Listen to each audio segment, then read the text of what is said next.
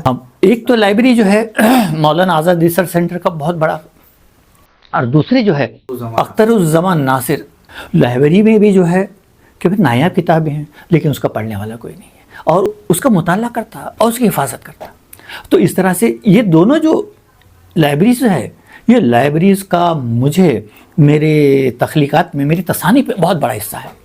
اور دوسرے کہ بھائی اس میں قومی کونسل کا بھی بہت بڑا ہاتھ ہے، اور دوسرے کہ لکھنؤ کی فخر الدین علی احمد میموریل کمیٹی، تو یہ بھی مصنفین کو اور شعراء کو مالی مدد کرتی ہے، ان کے مسودے شائع کرتی ہے.